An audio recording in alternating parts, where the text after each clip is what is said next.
the right fit to go ahead and go after Cousins and pay whatever it takes. And look, in free agency, it's always about self-scouting as much as it is about scouting the person that you're trying to sign, meaning this.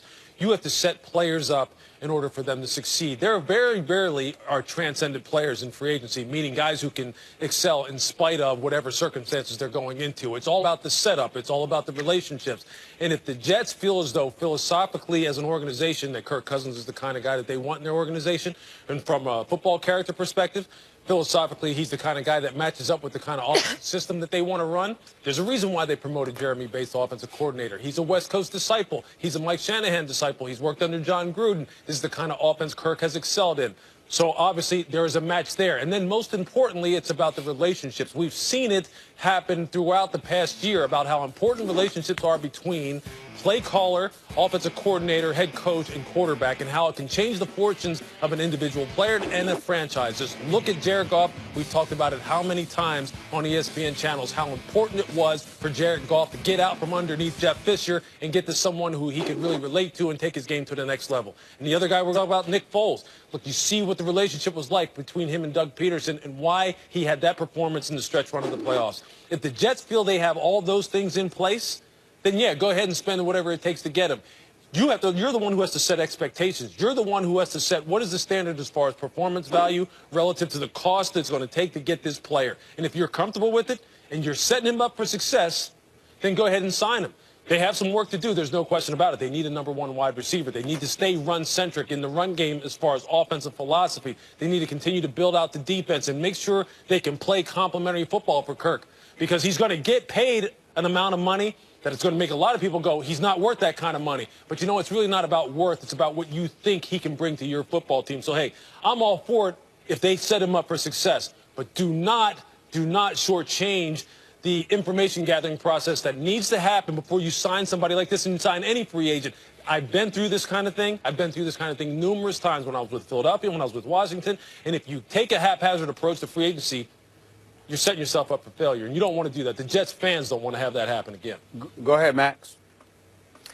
No shot at Gettleman, who got the GM job for the New York Giants, Lewis, and I'm obviously rooting for him as a Giants fan, but I was hoping you were going to be the next Giants GM. Through my conversations with you over the past year and a half around the building and from listening to you talk about football, I have a lot of respect for your opinion, obviously.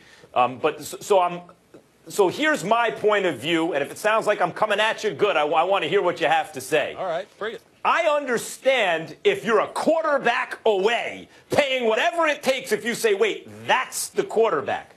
But I also think that the job of a GM, more than anything else, more than any other specific, thing you have to do, the job or aspect of the job of a GM in a hard cap league like the NFL is you better properly price commodities. You better know exactly what that player's worth and how much to pay him. You better not overpay him, because you're going to have to rob Peter to pay Paul. And the same thing with draft picks. You better know what they're worth, the whole thing. My issue with the Cousins signing for the Jets, and I'm not a Jets fan. Matter of fact, as a Giants fan, I'm supposed to hate the Jets, which I do, as a matter of fact. But the point is, if I'm a Jets fan, I'm looking and thinking, wait a minute. I don't care, because I've heard the argument, oh, they have plenty of money to spend if Cousins is the guy. I'm thinking, wait a minute, I don't care how much money there is to spend. If we spend it all on Kirk Cousins, if he's a $30 million plus a year guy, that's another player we're going to need that we won't be able to sign. Now, if they had everything in place and this guy is win the Super Bowl now, okay.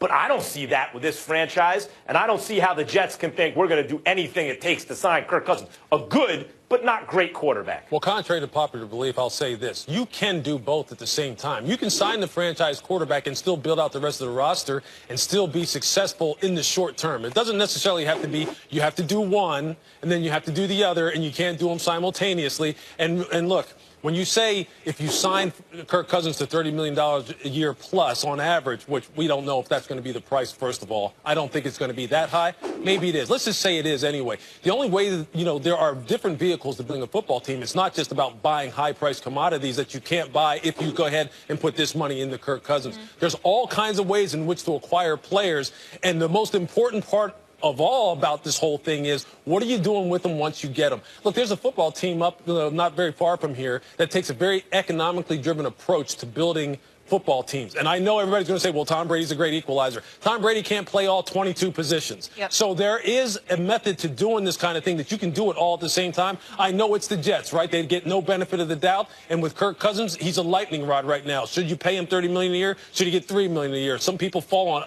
opposite sides of the spectrum. But you can do both. But if you believe it, look, Andy Reid told me this a long time ago. If you like a quarterback, don't listen to what anybody else says. Take your guy. Build your football team, go on about your business. Let's get Stephen A, guys. Louis Riddick, I want you to work with me here because I got some stuff that I just want to throw out there. Some of it is probably improbable, but damn it, since we're dreaming like Kirk Cousins is worth $100 million in guarantees, why can't I'm not saying that. Why, I know that. I said since we're dreaming. I said since we're dreaming. I mean, give me a break. Kirk Cousins, who can't get you to the playoffs. Kirk Cousins, who has no playoff victories on his resume. Kirk Cousins, who, by the way, once completed nearly 70% of his passes, then followed that up with 67%, then completed 64% of his passes last year, but whose QBR dropped to 50 last season, courtesy of 41 sacks. He's still Kirk Cousins. He's somebody that I've been told will get numbers, but is he doing what it takes to win, meaning galvanizing the troops, making sure you're doing what's necessary to get it done, or taking the safe route to bloat your numbers so you'll look good, but the team doesn't necessarily get victories? Because where has Kirk Cousins been come crunch time? I'm not disrespecting him. I'm not acting like he can't play. But let's understand something here. Kirk Cousins is an above-average quarterback who does not have a playoff victory on his resume, who 2 of the 3 years he's been the starting quarterback didn't even get you to the postseason. And I'm supposed to give this man, who's going to turn 30 in August, I'm supposed to give this man $100 million in guaranteed dollars as a quarterback when no quarterback in NFL history that I know of has ever received that? Oh, hell no. I'm not doing it, okay? So let me throw this out to you, Louis Riddick. Are you ready for this? And I'm glad you're on a split screen because I want to see your face. Louis Riddick, Max Kellerman, here's my proposal. I have been told by all of you NFL aficionados that the draft picks are so valuable. All right, that cap space is so valuable, okay? Now, if I'm thinking about giving $100 million in guaranteed money to Kirk Cousins, and somebody proposed a whole $150 million guarantee because Jimmy Garoppolo just signed 5 years, $137 million, right? How about this, guys? The Jets offer their first-round pick over the next 3 years.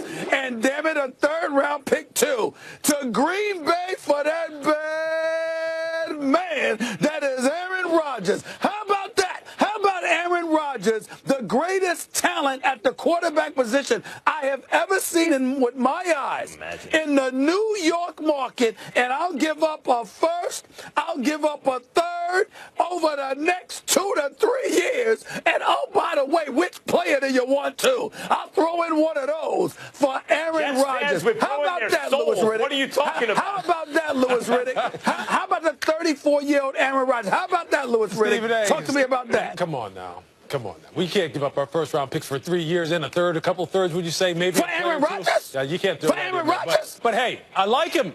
But look. You like Aaron Rodgers? Of course I like him. You know I like him. But you know this. Look, the Jets are going to be all right. I have some faith. I have faith in Todd Bowles. I think if they get this quarterback situation squared away and build out the rest of the team, look, Mike McCann, do your job. Todd, do your job. All right, out the rest of the roster. We shall see, but it sure is monopoly money for quarterbacks. It feels like they're all getting $100 million. I'd give up a first and a third over the next 2 years for Aaron Rodgers in a heartbeat. You have to abandon the Steelers and start wearing green if that happens. And I'll guarantee his $100 million. And I'll guarantee him $100 million. Jets fans would start to say, who's my least favorite kid? Earlier this year, Le'Veon Bell said he might decide